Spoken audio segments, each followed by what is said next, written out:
안녕하세요. 옛 이야기입니다. 옛 이야기의 사연을 여러분들에게 읽어드릴 DJ 유진입니다. 구독과 좋아요는 채널 운영에 큰 힘이 됩니다. 꼭 부탁드리며 저는 여러분들의 댓글도 모두 읽고 있으니 댓글도 많은 참여 부탁드립니다. 그럼 오늘의 사연 바로 시작할게요. 하늘이 무너지는 느낌. 부모님이 싸우는 모습을 보면서 아이들이 그런 말을 하더군요. 자신의 세상이 무너지는 느낌이었다고 말입니다. 저 역시 그랬어요. 울고 있는 어머니와 소리를 지르던 아버지의 모습을 보면서 양손으로 귀를 틀어막고 이불 속에 숨어 있었죠. 어른들은 도대체 왜 저렇게 싸우는 걸까? 늘 의문을 품었습니다. 친구들과 싸울 때는 늘 화해를 하라며 손을 끌어당기고 미안해 친구야 라고 말하게 하면서 왜 자신들은 그 누구도 미안하다는 말을 먼저 하지 않는 걸까? 왜 아무도 서로의 손을 잡지 않을까? 아무리 어렸어도 아버지가 잘못했다는 걸 모르지 않았어요. 그건 동네 사람들 누구나 아는 사실이었죠. 저희 아버지는 동네에서 괴팍하기로 유명했습니다. 누구에게나 불친절하고 아무에게나 막말을 쏟아내는 이상한 사람. 그게 저희 아버지였죠. 아버진 모든 게 불편한 사람이었어요. 어린 아이들이 자신에게 인사를 하지 않는 것도 불편해했고, 아이들이 소리 높여서 웃는 것도 불편해했고, 유모차를 끌고 다니는 아이 엄마들도 불편해했고, 걸음이 느린 노인을 보는 것도 불편해했고, 길가에 삐죽 나와 있는 홍보 간판도 불편해했죠. 그래서 사람들은 아버지를 보면 도망가거나 숨거나 혹은 싸우기 바빴습니다. 아버지는 어쩌면 자신에게 가족이 있는 것도 불편했을지도 모르겠네요. 결국에 어머니는 아버지를 견디지 못하고 떠나셨죠. 아무리 손을 내밀어도 잡아주지 않는 아버지에게 지쳐서 포기해버렸어요. 어머니는 혼자 남겨진 저를 염려하면서 자리가 잡히면 데리러 오겠다는 약속만을 남겨두고 그렇게 떠나셨습니다. 가지 말라고 싫다고 어머니를 잡고 늘어지는 어린 저를 보면서도 어디 계집의 울음소리가 담장을 넘어? 하고는 혀를 끌끌 차던 아버지. 아버지와 사는 건 어린 저에게 고역이었어요. 단순히 그때는 조금 이상하고 괴상한 사람으로 보였던 행동이었지만 지금 생각해보니 그건 일종의 강박이었다고 할 수 있습니다. 집안의 물건들이 그대로 각도를 유지해야 한다는 건 기본이었고 심지어 걸어다닐 때조차 선을 밟으려고 하지 않았죠. 그런 아버지 곁에서 지내야 하는 꼬마 여자아이는 늘 긴장된 상태로 다닐 수밖에 없었습니다. 그저 어지럽히기를 좋아하는 겨우 10살의 나이에 말이죠. 전 그런 아버지가 무서웠고 같이 다니고 싶지 않았어요. 아버지가 지날 때마다 뒤에서 작은 소리로 손가락질하며 아버지가 지나갈 때마다 뒤에서 작은 소리로 손가락질하며 아버지 욕을 하는 동네 사람들 때문에 부끄러웠죠. 늘 귀까지 빨갛게 달아올라서 몇 발자국 떨어져서 고개를 숙인 채 뒤를 따랐습니다. 남해의 작은 바닷가 마을, 옆집의 숟가락 개수도 알 수 있다는 그런 작은 촌동네였지만 어른들은 우스갯소리로 유일하게 숟가락을 셀 수 없는 집이라고 말하곤 했죠. 그만큼 아버지는 동네 누구와도 친하게 지내는 법이 없었습니다. 항상 공격적이라서 마을 이장님도 저희 집에 방문하기를 꺼려하셨어요. 반대로 아버진 동네에 돌아가는 사정에 관심이 많으셨습니다. 저 집은 마누라가 바람나서 가출한 집, 저 집은 아들 내외가 땅 팔아먹은 집, 또 저 집은 며느리 못 잡아먹어 안달인 노망난 할머니 집. 늘 어린 제게 이런 인간들과는 상종하지 말라고 가르치셨죠. 하지만 어린 제 눈에는 그중 어떤 집보다 저희 집이 가장 불행해 보였습니다. 딸을 버리고 여자가 도망갈 정도로 괴팍한 남자가 사는 집. 전 이런 아버지가 싫었어요. 그럼에도 불구하고 제가 아버지와 가까워지는 순간이 있었습니다. 딱 한 번 동네 입구에 들어서면 바로 보이는 파란색 대문집 앞에서는 그랬죠. 그곳에는 커다란 강아지를 키우는 할아버지가 살고 계셨습니다. 그 개는 제가 지나갈 때마다 이를 드러내고 컹컹 하는 커다란 소리를 냈어요. 까만 콧등에 잡힌 주름이며 잇몸을 드러낸 하얀 이빨이 제게는 공포의 대상이었습니다. 마당에는 늘 할아버지가 의자에 나와 나른한 표정으로 햇빛을 받고 계셨어요. 커다란 개는 제 모습이 사라질 때까지 마당을 빙 돌면서 짖었고 언제라도 그 철문 아래로 뛰쳐나올 것 같았죠. 상상 속에서는 이미 그 강아지에게 몇 번이나 물렸고 점점 더 그 개가 두려워졌어요. 겁을 잔뜩 집어먹은 저는 최대한 골목 맞은편에 붙어서 그곳을 빠르게 지나쳐야 했습니다. 하지만 그것보다 무서운 건 아버지가 꼭 그곳에서 발길을 멈췄기 때문이었죠. 이런 개를 묵던가.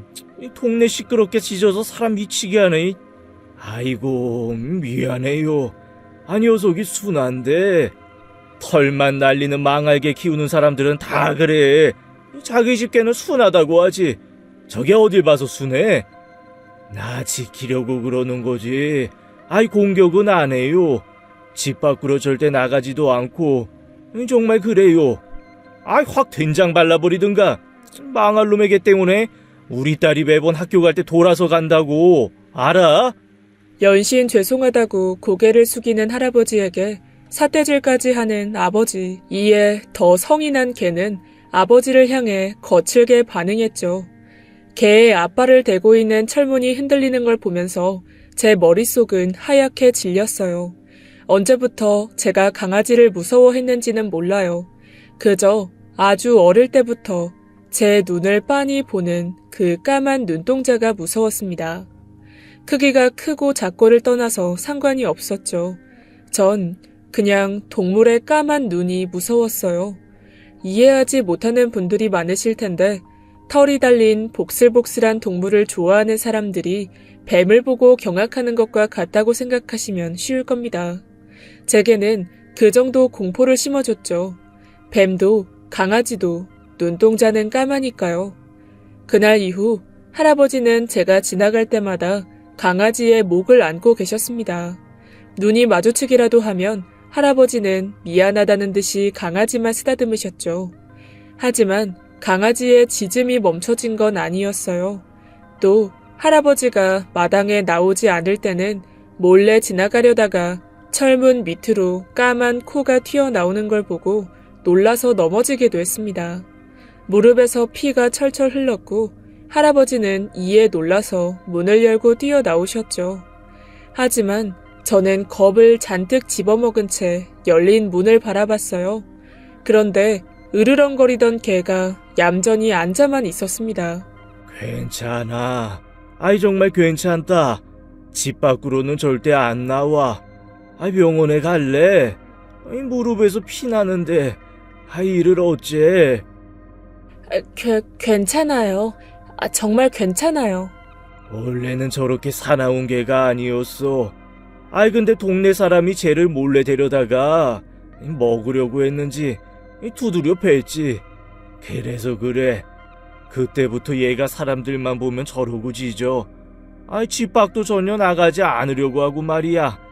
똑똑한 녀석이라 기억도 오래가는 모양이지. 처음으로 활짝 열린 문으로 보게 된 개의 모습이 보였어요. 윤기가 흐르는 누런색의 몸통, 긴 다리, 뾰족한 까만 귀와 코, 그리고 양말을 신은 것 같은 하얀 발. 하지만 코 위와 한쪽 귀는 찢어진 상처가 보였죠. 심지어 한쪽 다리는 절고 있었고 꼬리도 반쯤은 잘려 있었습니다. 여전히 두려워서 심장이 뛰었지만 처음으로 그 강아지가 불쌍하다는 생각이 들었어요. 순간 할아버지에게 빨리 들어오라는 듯이 끙끙 하는 소리를 내는 개와 눈이 마주쳤고 저는 얼른 시선을 돌렸습니다. 그렇게 몇 년의 시간이 더 흘렀죠. 어느덧 중학생이 된 저는 크게 달라지진 않았어요. 여전히 파란색 대문집을 두려워했고 도망가기 바빴습니다. 달라진 게 있다면 적어도 그 강아지가 저를 물지 않을 거라는 약간의 믿음이 전부였죠. 물론 아버지와도 사이가 좋아지진 않았어요. 오히려 예전보다 사이는 더욱 틀어졌죠. 대체 뭐가 그렇게 문제인 건데? 수학여행도 못 가? 학교도 장사하는 곳이야. 학생들 수로 돈 벌어먹고 그런 놈들이 이 가격을 측정했을 때 손해를 왜 봐? 분명 더 받아먹으려고 잔뜩 돈을 더 붙였을걸? 정확히 돈을 걷어서 그걸 어디에 쓸 건지 알아야 할 거 아니야. 제발 그만 좀 해. 학교에 전화 좀 하지 말고. 차라리 내가 수학여행 안 갈 테니까 그만하라고. 아빤 나 친구도 하나 없이 졸업시켜야 속이 편해? 왜? 아예 아빠가 그깟 항의 전화 좀 했다고 선생이 뭐라고 해? 이놈의 새끼들이 내가 낸 세금 먹고 사는 주제. 그만 좀 해. 전 귀를 막고 소리를 꽥 질렀죠. 너 말버릇이 그게 뭐야? 감히 아빠한테 소리를 질러? 이러니까 엄마가 도망갔지. 너 지금 말 다 했어? 아니, 나도 도망갈 거야. 엄마한테 갈 거라고. 아빠는 한 번이라도 동네 사람들 이야기 들어봤어? 늙으면 아빠는 혼자 늙어서 죽을 거라고 하더라. 자식도 마누라도 아빠 성격 감당 못해서 도망갈 거래. 저는 이를 악물고 공격적으로 대꾸했고 순간 아버지는 제 뺨을 때렸죠. 전 울면서 집 밖으로 뛰어나갔습니다. 모든 게 싫었어요. 여전히 괴팍하게 구는 아버지도 미웠고 그런 아버지가 외로워할 거라고 저를 데려가는 걸 차일피일 미루는 어머니도 싫었습니다. 그냥 자신도 아빠가 싫은 거면서 그냥 딸이 거추장스러운 거면서 생각해주는 척 하는 게 역겨웠어요. 저는 달리고 또 달렸죠. 숨이 차도록 달려서 이 지옥 같은 곳을 빠져나가고 싶었습니다. 매일 아침마다 정리하고 청소하고 검사를 받아야 하는 집이 싫었어요. 하지만 집을 나가도 갈 곳이 없었죠. 제게는 그 흔한 친구도 없었습니다. 내성적이고 소심한 성격 탓에 저는 단순히 공부를 잘하는 아이일 뿐이었어요. 제가 누구더라? 이름이 뭐지? 그 7반에 공부 잘하는 하고는 저를 부르려고 해도 금방 이름이 떠오르지 않는 그런 존재였죠. 어머, 이를 어째? 영감님 어쩌면 좋아. 한참을 울면서 걷고 있는데 골목 입구에 불빛이 가득했어요. 동네 사람들이 밖으로 나와 다들 파란 대문집 근처로 목을 빼고 있었어요. 저도 슬쩍 근처로 갔습니다. 그때 할아버지가 들것에 실려서 나오고 있었어요. 구급 대원들이 빠르게 대문을 빠져나가려고 하고 있었죠. 하지만 그 집에 있던 커다란 개가 들것을 물고 당기는 통에 씨름을 하고 있었습니다. 저리 가라며 막대기를 휘두르기도 했고 소리를 지르기도 했죠. 결국 그렇게 대문을 통과해 나오자 개는 대문 안에서 컹컹 짖었습니다. 그리고 마당을 몇 바퀴 돌다가 순간 강아지는 다리를 절뚝이며 대문 밖으로 나왔죠. 이에 저는 너무 놀라서 사람들 뒤로 숨었어요. 그런데 꼬리를 잔뜩 말고 낑낑거리는 강아지는 한참을 따라가다가 다시 대문으로 쏙 들어갔습니다. 할아버지의 모습은 보이지 않았어요. 그날 밤 이후 목을 빼고 오는 짐승의 긴긴 울음소리만 간간히 들릴 뿐이었습니다. 그리고 3일 정도 지났을 때 더 이상 울음소리가 들리지 않았어요. 저는 등하굣길에 골목길에 접어들 때마다 강아지의 까만 코가 철문 아래에 박혀있는 것을 봤죠. 코는 실룩거리며 움직이다가 이내 할아버지가 아니란 걸 알았는지 사라져 버렸습니다. 더 이상 저를 향해 짖지도 않았고 움직임도 거의 없었죠. 슬슬 걱정이 되기 시작했어요. 굶어 죽지는 않을지 비를 맞지는 않을지 매일 밤을 뒤척였죠. 그리고 전 용기를 내어 빵 한 덩어리를 가지고 갔습니다. 그리고는 철문 위로 던지고는 빠르게 사라졌죠. 너 요즘 뭘 자꾸 이렇게 싸가? 아니야, 배고파서 그래. 성장기잖아. 전 일주일 동안 그곳을 오가면서 물과 음식들을 주기 시작했어요. 집에 있던 삶은 계란이랑 고구마, 소시지도 챙겨갔죠. 저희 집에서 쓰던 이 빠진 납작한 그릇을 철문 아래로 넣어주는데 진땀을 빼야 했죠. 혹여나 강아지가 달려들까봐 긴 막대기로 안까지 밀어 넣었어요. 하지만 커다란 강아지의 움직임은 날이 갈수록 느려지고 힘들어 보였어요. 철문 아래로 코를 빼는 것도 이전과 다르게 힘겨워 보였죠. 음식을 줘도 제가 있을 때는 도통 먹지도 않았습니다.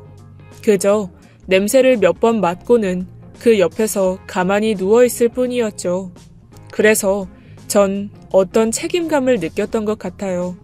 강아지가 먹어도 되는 것과 먹지 말아야 할 것을 처음으로 공부하게 되었어요. 덕분에 같은 반에 강아지를 키우는 친구들과도 스스럼 없이 이야기를 하게 되었죠.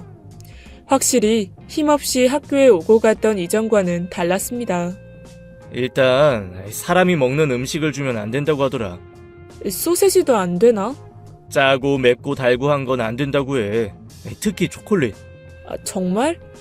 내가 잘 몰라서 고구마랑 계란 줬는데. 그건 괜찮아. 살이 좀 찌겠지만 사료를 먹어야지 일단. 우리 엄마가 강아지는 살찌면 아프다고 하셨거든. 강아지 사료? 우리 집에 강아지 먹이는 거 있는데 몰래 가져다 줄게. 근데 강아지 이름 뭐야? 이름 있을 거 아니야.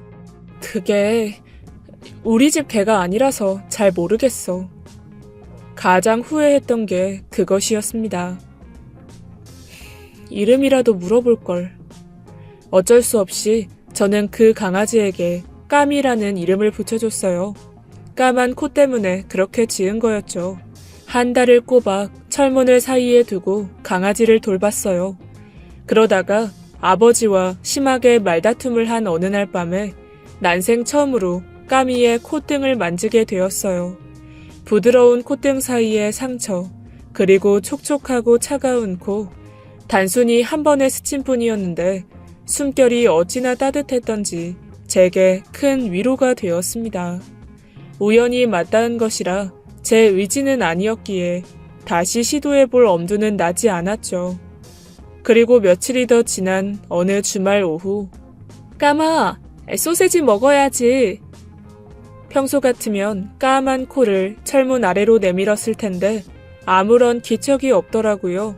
전 너무 놀라서 까치발을 들고 안을 보려고 했죠. 그런데 집안에 강아지가 보이지 않았어요. 순간 머릿속을 스치는 불길한 예감과 할아버지의 이야기가 떠올랐습니다. 동네 사람들이 까미를 잡아먹으려고 했다는 그 이야기가 심장이 쿵 하고 아래로 곤두박질 쳤죠. 전 앞뒤 생각하지 않고 문을 열고 안으로 들어갔어요. 사람의 손길이 없다는 것이 느껴질 정도로 곳곳에는 강아지 똥이 널려 있었죠. 그리고 할아버지가 늘 앉아있던 의자만 넘어진 채로 중앙에 덩그러니 있었습니다. 그 당시에 급박했던 상황을 보여주듯이 할아버지의 신발 한쪽과 활짝 열린 방문이 보였죠. 온 몸에 피가 빠져나가는 느낌이 들었습니다. 어쩌지? 어쩌면 좋지? 머릿속은 온갖 끔찍한 상상들이 자리를 잡았어요. 서둘러 밖으로 나가서 찾아보려고 몸을 돌렸죠. 그런데 그때 까만 코가 실룩거리며 열린 방문 사이로 불쑥 빠져나왔습니다. 놀라기도 하고 기쁘기도 했지만 이보다 무서운 마음이 앞서서 저는 몸을 돌려 나가려고 했죠. 그런데 그만 쓰러져 있던 의자에 걸려 넘어지고 말았습니다. 정신을 차리지 못하고 버둥거리며 몸을 일으켰는데 그때 손에 잡힌 건 강아지의 등이었어요. 전 입을 반쯤 벌린 채 지금의 상황을 파악하려고 애썼습니다. 강아지는, 아니 까미는 제 곁에 가만히 서 있었어요. 고개를 갸웃하고는 귀를 파닥거렸죠. 까맣고 반짝이는 두 눈은 저를 응시하고 있었고 길게 나온 혀, 입에서는 따뜻한 숨결이 느껴졌습니다. 그만큼 너무나 가까운 거리였어요. 저는 눈을 질끈 감았습니다. 그러자 강아지가 제 쪽으로 등을 대고 돌려 앉더군요. 얼마나 지났을까? 슬쩍 눈을 뜬 저는 강아지를 가까이서 처음 보게 되었습니다. 확실히 이전과는 달랐어요. 할아버지가 계셨을 때 흐르던 윤기 있는 털은 듬성듬성했고 몸은 갈비뼈가 드러날 정도로 바짝 말라 있었죠. 뭔가에 홀린 것처럼 저는 떨리는 손으로 강아지의 등에 가져다 댔습니다. 갑자기 알 수 없는 용기가 난 건 아니었어요. 단지 그렇게 해야 할 것 같았습니다. 너무나 외로워 보였거든요. 그때 당시의 제 모습처럼 말입니다. 움찔거림, 숨결, 온도, 근육의 움직임까지 저의 손끝에서 느껴지는 모든 것들이 지금까지도 생생하게 기억이 납니다. 그게 우리의 첫 만남이었으니까요. 그날 이후로 저는 똥을 치우고 물도 갈아주며 그 집을 들락거렸습니다. 여전히 저를 보면 자신의 등을 보여주고 돌아앉았죠. 마치 제게 절대로 해치지 않을 테니 안심하라는 듯이 늘 그랬어요. 반년을 그렇게 지냈습니다. 할아버지가 돌아오시면 할아버지가 다시 오실 때까지만 전 그때까지 충직한 강아지를 지켜줄 요량이었죠. 그런데 그해 겨울, 그러니까 중학교 시절의 마지막 겨울방학이었습니다. 어느 날과 다름없이 마당을 치우고 물과 사료를 놓고 나왔죠. 그런데 한참을 낑낑거리던 까미가 철문 밖으로 나왔어요. 그리고 저를 향해 뛰어왔죠. 전 너무 놀라서 뒤로 넘어졌고 녀석이 다가오더니 제 얼굴을 핥았습니다. 전 무의식 중에 녀석의 등을 쓸었는데 부들부들 떨고 있더군요. 눈물이 핑 돌았습니다. 얼마나 큰 용기가 필요했을까 생각했죠. 그리고 전 그런 까미를 데리고 집으로 갔습니다. 아버지가 무슨 말을 할지 머릿속이 복잡했지만 상관없었어요. 무슨 일이 있어도 이 작은 녀석을 지키겠노라 다짐했습니다. 예상대로 아버지는 머리를 한 대 맞은 것처럼 떡하고 입을 벌렸죠. 저는 내가 키울 거야. 쫓아내면 나도 나갈 거야. 라고 통보한 뒤에 까미를 데리고 화장실로 직행했습니다. 뒤에서 뭐라고 하는 소리가 들렸지만 신경도 쓰지 않았죠. 따뜻한 물에 까미를 구석구석 씻겼습니다. 너 정말 예쁘고 착하구나? 옳지. 물론 녀석이 물을 좋아하는 것 같진 않았어요. 계속해서 물기를 털어대는 통에 제 몸이 완전히 젖어버렸으니까 말입니다. 그래도 수건으로 말리고 나니 이전의 모습이 약간은 돌아오는 듯 했죠. 듬성듬성 난 털이 여전히 비어 보였지만 윤기는 흐르고 있었거든요. 저는 방학 내내 까미와 이곳저곳을 다녔습니다. 공원도 가고 동네 작은 약수터도 갔죠. 박스를 묶는 빨간 줄로 어설프게 만든 목줄이었지만 상관은 없었어요. 까미는 늘 저를 지키려는 듯 옆에 바짝 붙어서 걸었으니까 말이죠. 아버지는 이런 저와 강아지를 볼 때마다 속사포처럼 잔소리를 쏟아 부었습니다. 똥만 싸는 멍청이라는 둥, 털만 날리는 짐승이라는 둥, 된장을 발라야 한다는 둥, 할아버지에게 했던 말을 제게 똑같이 하셨죠. 막상 제가 까미를 지키려는 마음이 드니 그 말이 할아버지께 얼마나 마음을 아프게 했을지 알게 되었습니다. 아빠는 왜 그렇게 말을 밉게 해? 난 사실만 말한 거지. 뭘 미워 믿긴. 내가 보기에 아빠는 미움받으려고 작정한 것 같아. 얼른 저거 가져다 버리든가. 주인 가져다 줘. 사람 물기라도 해서 돈이라도 들면 어쩌려고. 이제 내 동생이야. 내가 책임질 거야. 네가 학생인데 무슨 책임이야. 책임은 순간 아버지의 잔소리는 뚝 멈출 수밖에 없었어요. 까미가 콧잔등을 찡그리며 으르르 하고 낮게 경고했기 때문이었죠. 아버지가 까미를 싫어하는 만큼 까미도 아버지를 질색했어요. 제게 소리를 조금이라도 지르면 잇몸을 드러내고 낮은 자세를 취했죠. 전 속으로 웃었습니다. 가자, 까마. 저게 정말? 문제는 방학이 끝나고부터였죠. 저는 아버지가 혼자 남겨질 강아지를 괴롭히는 게 너무 걱정이 되었습니다. 그리고 제가 학교에 가 있는 동안 강아지를 버리거나 먹을까봐도 걱정이 되었죠. 늘 입버릇처럼 말하던 게 사실은 진심일까봐 아버지에게 더 실망하게 되는 것도 겁이 났습니다. 그래서 저는 학교에 가지 않으려고 버텼어요. 그러자 결국 아버지는 까미를 절대로 버리지 않겠다는 약속과 밥을 챙겨주겠다는 약속도 하셨죠. 까마, 왜 똥을 안 싸? 혹시 아빠가 굶긴 거야? 며칠이 지나고 저는 확실히 이상하다는 걸 느꼈어요. 녀석은 어쩐지 기운도 없어 보이고 밥도 입에 대지 않았죠. 더구나 똥도 전혀 집 마당에 싸지 않았어요. 병원에 데려가고 싶었지만 모아둔 돈으로 이미 강아지 심장 사상충 약을 샀기에 엄두가 나지 않았습니다. 아빠지? 아빠가 그랬지, 까미. 왜? 아이 그 냄새 나는 똥개가 뭐? 아예 안 버렸잖아. 요즘 애가 몸이 안 좋아 보이잖아. 예전에는 내가 돌아오면 놀아달라고 하는데 통 기운도 없고. 혹시 아빠가 얘 때렸어? 그깟개 하나 때문에 기집애가 언성을 높여? 아빠 진짜 싫고 미워 죽겠어. 전 힘없이 늘어져서 자고 있는 까미를 데리고 밖으로 나왔죠. 울면서 동네를 걸어 다녔어요. 화가 나도 집으로 돌아갈 수밖에 없는 제 자신이 화가 났고 가여운 짐승도 책임질 수 없음에 서러웠습니다.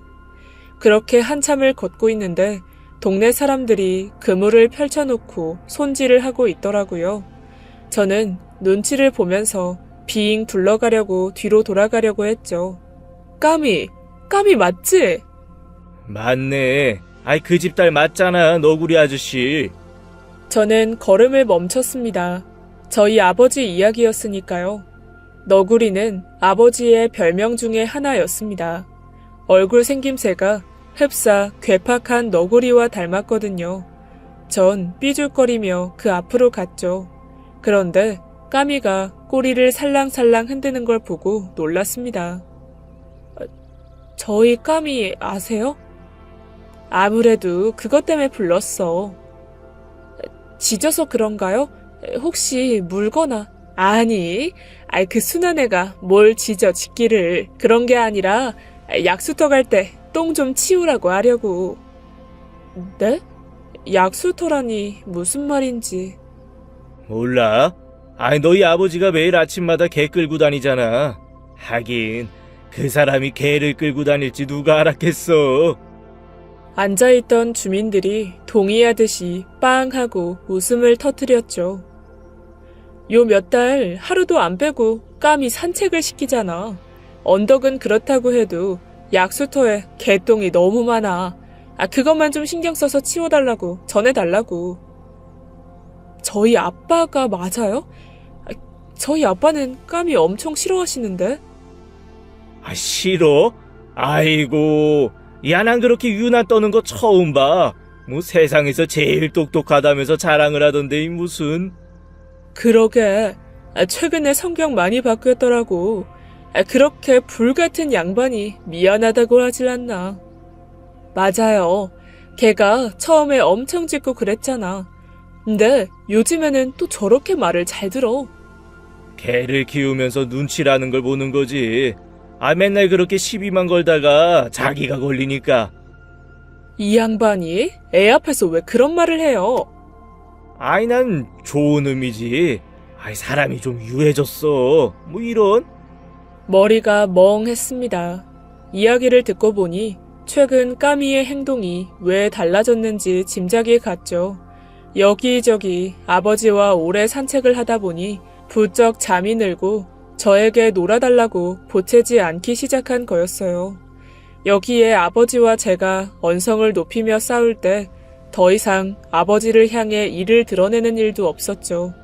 문득 저는 까미의 몸을 만져봤어요. 앙상하게 말라있던 까미의 몸은 어느덧 단단한 근육질로 바뀌어 있었고 다리도 이전보다 덜 저는 것 같더라고요.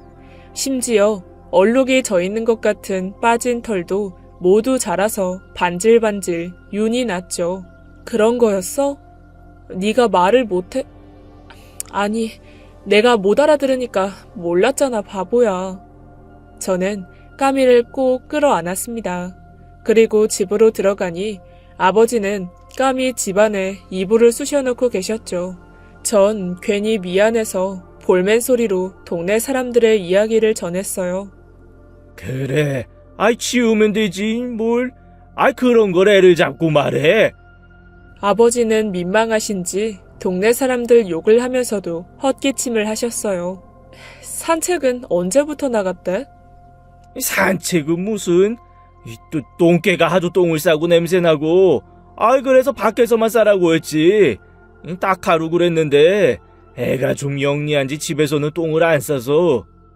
제 앞에서는 여전히 까미를 똥개 취급했지만 확실히 아버지는 달라지고 있었죠. 어느 날 돌아와 보니 까미는 목걸이까지 새로 걸고 있더군요. 그리고 동네 주민들에게 소리를 지르는 일도 많이 줄었죠. 무엇보다 저와 아버지가 대화라는 걸 하게 되었습니다. 주로 강아지 이야기가 전부였지만 예전에는 거의 말을 하지 않았기에 엄청난 변화였어요. 아빠, 까미라고 적었잖아. 깜이인데. 아이 똥개가 까미면 어떻고 까미면 어때? 싫지 않았습니다. 아버지의 작은 변화로 인해 저는 약간은 행복해졌죠. 어떤 날은 까미로 인해 함께 웃기도 했습니다. 하지만 사건은 순식간에 벌어졌죠. 갑자기 까미가 붉은 핏기가 있는 똥을 흘리기 시작했습니다. 계속 토하고 기운이 없이 혀를 길게 빼고 늘어졌어요. 전 다급하게 아버지의 차에 태워 시내에 있는 동물병원으로 향했죠. 정신이 하나도 없었고 계속 눈물만 났어요. 병원에서 각종 검사를 했고 수의사 선생님은 수술을 해야 된다고 했죠.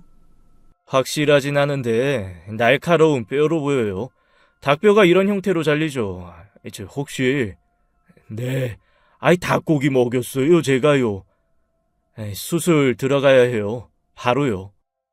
혹시 수술비가 얼마 정도 나오나요? 해주세요 선생님. 아이 당장이요. 분명 수술비를 들으면 돈 잡아먹는 똥개라며 한 소리 하실 줄 알았습니다. 왜 그렇게 병원비가 많이 나오는지 따져 묻고 언성을 높일 거라고 예상했죠. 하지만 아버지는 붉게 충혈된 눈으로 다급하게 재촉했습니다. 당장 살리라고, 제발 부탁한다고 고개를 숙이면서요. 아빠. 나 때문이야. 아이 내가 먹여서 그래. 잘 발라냈어야 하는 건데 내가. 아버지는 작게 떨고 계셨습니다. 이제까지 한 번도 본 적 없는 모습에 놀랐죠. 그래서 저는 수술을 하는 시간에 어머니께 전화를 해서 그간의 일을 이야기했습니다. 어머니가 달려오셨죠. 그리고 놀라서 우는 저를 꽉 안아주셨어요. 아버지는 어머니의 방문에 잠깐 놀라는 듯 했지만 고개만 푹 숙이고 계셨습니다.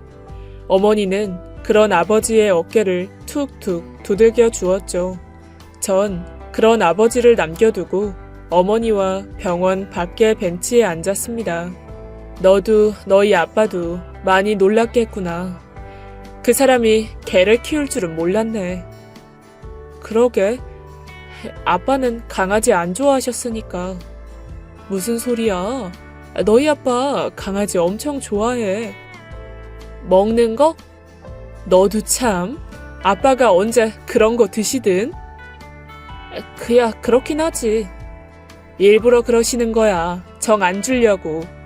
네가 태어나기도 전에, 아니 우리 결혼하기 전에 저 사람 오래전부터 강아지를 키웠었어.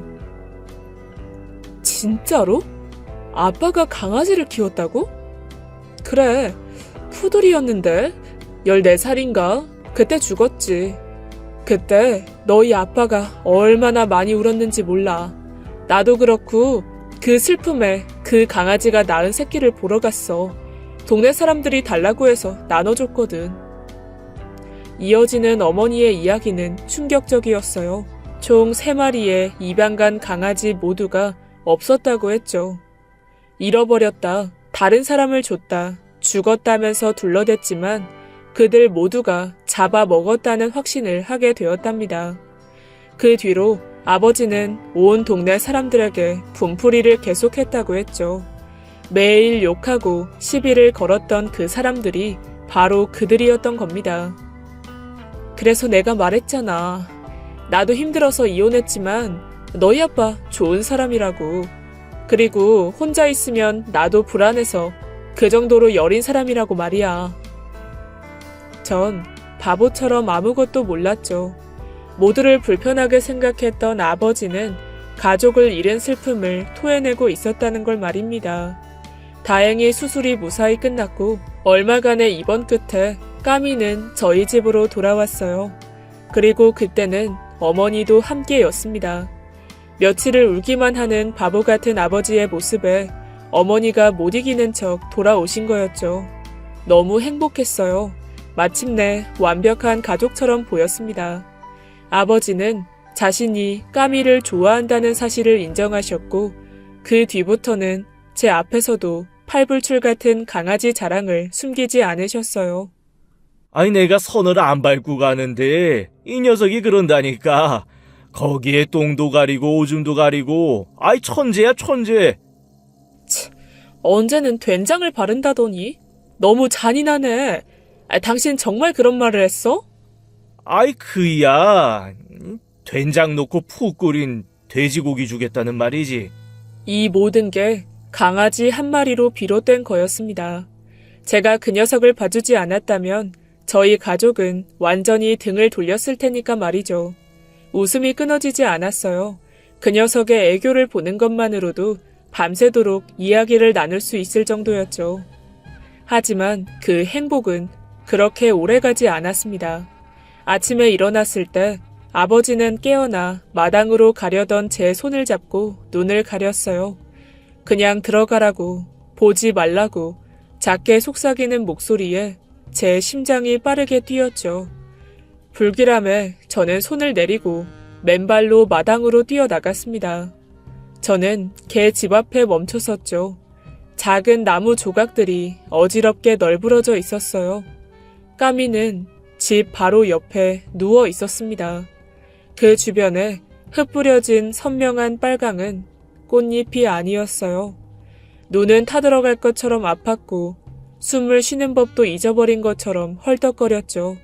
순간 아무 소리도 들리지 않았습니다. 정신을 차려보니 저는 까미를 안고 있었어요. 도둑이 들었는지 개장수인지 어쩌면 좋니 어쩌면. 어머니는 발을 동동 구르며 울고 계셨고 아버지도 마당 한쪽에 엎드려 오열하셨습니다. 까미, 왜 그래? 일어나봐. 일어나. 왜 누워있어? 왜 이러는 건데? 병원 가자. 엄마, 아빠, 얼른 가자. 제발 늦었어. 얼른 출발하자. 빨리. 제발. 저는 입을 크게 벌리고 울었습니다. 제 뺨을 몇 번을 때리고 또 때리면서 꾸미기를 간절히 기도했죠. 까만 두 눈으로 저를 보고 있던 까미는 혀를 길게 빼고 숨을 헐떡였습니다. 그리고 반쪽밖에 남지 않는 꼬리를 바닥으로 툭툭툭 쳤죠. 반갑다고 말입니다. 까미는 그 까맣고 예쁜 눈으로 저를 담으려는 듯 한참이나 보다가 눈을 완전히 감았죠. 그렇게 까미는 저희의 곁을 떠나고 말았습니다. 제 소중한 첫 번째 친구이자 나의 동생을 너무나 허무하게 그렇게 보냈어요. 까미는 이전에 아버지가 키웠던 강아지 곁이자 저희의 가족 묘에 묻혔습니다. 그 얼마 뒤에 저희 가족은 그 끔찍한 동네를 완전히 떠났어요. 시간이 흘러 강아지의 까만 눈이 무서워서 벌벌 떨던 소녀였던 저는 이제 어엿한 수의사가 되었습니다. 양쪽 손에 흉터 투성이이지만 제 직업을, 또 제 환자인 동물들을 너무나 사랑하고 있어요. 가족을 잃을까 눈물을 흘리며 찾아오는 견주님들 모습 속에서 저의 어린 시절 모습을 떠올리곤 합니다. 그래서 더욱 최선을 다할 수 있는 것 같아요. 힘든 수술을 끝낸 녀석들을 가만히 보고 있으면 함께 있는 시간이 너무나 짧기에 한정된 시간 안에 최선을 다해 주인을 사랑하는 걸까 하는 생각이 들죠. 온 몸을 다해, 온 힘을 다해서요. 15년이 흐른 지금도 까미가 너무 그립습니다. 만약에 제 이야기를 듣고 말할 수 있다면 딱 3가지를 묻고 1가지는 말해주고 싶어요. 그곳에서 사랑했던 할아버지를 만났을까? 이제는 아프지 않니? 나와 있는 동안 행복했어? 그리고 까미야, 언니가 너무너무 사랑한다. 지금까지 옛 이야기였습니다. 끝까지 함께 해주신 여러분 진심으로 감사드리며 저는 내일 이 시간 다시 돌아올게요. 감사합니다.